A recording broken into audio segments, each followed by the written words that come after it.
everybody! This is Jpar. Oh, this is Zub. This is Myles. Da Boo. And you are listening to The New Review. This week, we are reviewing Teenage Mutant Ninja Turtles Out of the Shadows. But before we get into that, let's just say hello to the crowd, folks. Greetings and salutations. Hello, everybody. Buongiorno. So, as per usual, we're going to give you the non-spoiler review, and then if you listen just a little bit longer, you'll get to hear the full, extended, spoiler version of the review. And then you'll also get to hear at the end what we thought was the worst part of the movie and what we thought was the best part of the movie, which is always fun to do at the end. But, to start us off, Boo! What did you think of TMNT Oots? Well, God, there's a lot of great moments, I think, in the movie. I love the fact that it brought me back to the past again. It was something that I was really hoping they were going to do from beginning to end. So they didn't do anything wrong there. I have to admit, some honestly nice surprises came, jam-packed with, and kind of a. I felt like it was a little longer than it needed to be. That was my only concern, was that it felt like with the amount of content that they had, they kind of stretched it across the entire length of the movie. But aside from that, it was great. All right, and first general impressions, Myles. I like how it's like roulette here. It is like roulette. Yeah. I don't even look at you when I choose. You're just like, It's so when nothing I random, roulette. it's arbitrary. I like the movie. Like Boo said, there was a lot of fan service, and I really appreciated it. But it was not the perfect movie, so there was still some issues. But if you went in knowing what to expect, I think you're going to walk out happy, because I did. All right, and Zub, first Nice general impressions. General impressions, I agree with the table so far. Basically, I have to say a broad statement for this whole summer, actually since January. This has been fan service, the year of fan service, basically, for movies. Yeah. And especially if you're a kid in the 90s, really hit out of the park out of all the comic book movies. 80s and 90s. 80s and 90s for sure. So that aspect was played huge in it, and I think it played a little bit more towards kids. I'm not saying it's a bad thing, but I think they actually made a very smart move in the sequel to this new generation of TMT movies. Yeah, with this new one, I found a lot of different changes that I liked in compared to the first one. I thought there were some notes that they didn't hit in the first version of this Ninja Turtles franchise that was produced by Michael Bay. I felt like they didn't hit some of those notes, and they actually hit those notes in this one. And they actually hit a lot of notes of just things that we always wanted to see in the past. Like, we always wanted to see, like, Bebop, Rocksteady, and Krang be on the big screen. And for better or for worse, we got it. So, I mean, it was definitely great on the nostalgia factor, and it really rode on that, and it just makes it, pretty much an enjoyable movie.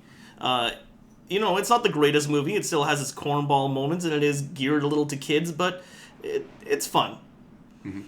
It's still satisfying, right? I mean, yeah, It was satisfying. Very satisfying. All right, so now we're going to get into our, how many stars we're going to give it, and then we're going to say why we're giving it that, but once again, let's not cross over into spoiler town. Okay. So start us off there, Boo. I'm still wrestling with that one, actually. After hearing everyone's comments since last night, I kind of feel like I just want to give it a 3 out of 5. So I realized I was extending that to a 6 for some reason. Yeah, you really wanted to give it less. Yeah, I had more to... or give it more, depending on how you looked at it. Yeah, apparently. I don't know. It was a satisfying movie. Again, it was certainly not the best one of the summer, but it was just one of those moments where I felt like if I had missed it, I might have kicked my own ass. I just felt like it was just bringing back the the old 80s and 90s retrospect. I wanted to have that same nostalgic feel that I got when I was watching the cartoons, and I'm glad that it did do that for me. So that's probably why it's only carrying a 3 instead of something stronger. Other than that, I can't say much more. All right, Myles, what would you give this movie? I was going to give it a 2.5, just to make That's it. kind of a low rating. But 50%. But you said you liked it. I did like it, so I'm actually going to bump it up to a 3. All right. Nice. Only because of the fan service. There was so much little Easter eggs everywhere, and it just made me smile the whole time. It's like, okay, bad story, Easter egg, and then it brought me back up again. So That's true. I'm gonna give it a 3. And Zooby Zoob. It's gonna be 3 around the table. I'm gonna say 3 too. Whoa! Don't be so presumptuous. I didn't say my ruining it there, buddy. It's alright, Jay. How do you know? Nostradamus. How do you know? How do you know? He's getting all cocky with it. But why do you give? Maybe I'll change it now. Maybe it wait. won't be a 3. Yeah, why the 3 Zoop? Why a Okay, 3? it's basically the same as everybody else. Like the fan service was there. There was definitely some plot holes, some cornball moments, some underusage without giving out spoilers. That's basically to paraphrase without going any further. So yeah, 3 out of 5 just because of the awesome Easter eggs, awesome fan service, and overall it was pretty good laughs throughout the whole movie. So there's a couple of stars that stood out for me, a couple of characters stood out for me that made the whole movie. I won't spoil it here, but that's basically why I give it 3 out of 5.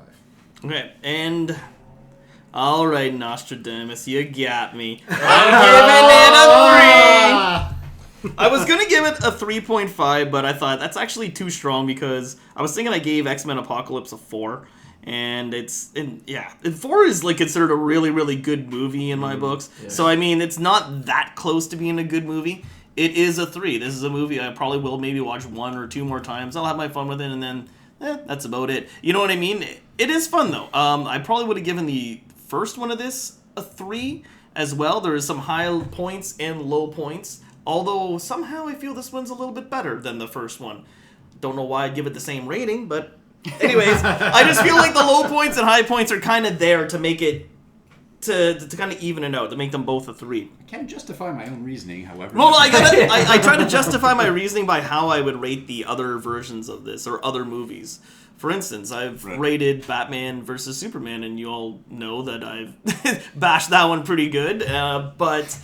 However, I gave that a 3 as well, so this is also the same ranking as that. Now, the reason behind that being you're saying, whoa, that's bullshit, Jpar. You're just a DC hater. Wow. Is that what you're gonna say, Zoo? I was gonna say language. Oh, Shut Age up, of Ultron reference. Yeah. Exactly. There you go. I'm gonna go with that one.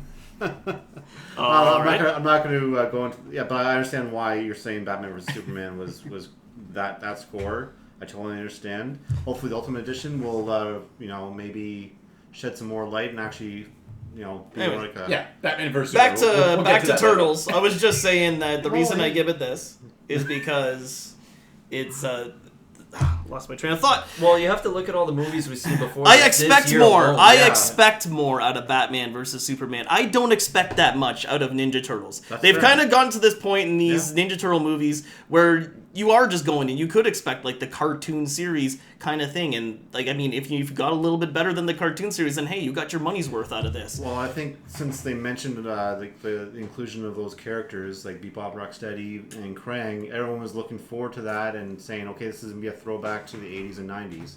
And in a way, it actually was kind of like an apology letter for the first one, saying, not so much Turtles, but now it's... Yeah, Turtles but plus April everything still had to else. throw in... Oh, never mind. I won't say anything about that. That's kind of a spoiler. Yeah. Is that really wrong, though? Oh, we're talking about that line. Okay, yeah, we'll get gotcha. into that We'll get later. into the spoilers stuff. Yeah. Yeah. All right, so perfect 3s around the table. So that doesn't mean it's a bad movie. It means it's pretty okay, and you can go out and enjoy this. There's less adult humor in this, so you shouldn't have to be too worried about bringing the kids this time around. I know there's a little more adult humor the first time, which was not so good. Michelangelo was scheming on Megan Fox a little too much, maybe in the first one. A little too many comments. Crossing the boundaries there. Yeah, so they kind of toned it down. There's definitely still the Megan Fox sexuality thing in this, but it'll be better for the kids this time. And it is a kids movie. It is definitely geared to the kids, so they'll enjoy it as well. This is Jpar signing out. And Eric saying bye from the other side. And Myles leaving the building. Ciao! Cowabunga.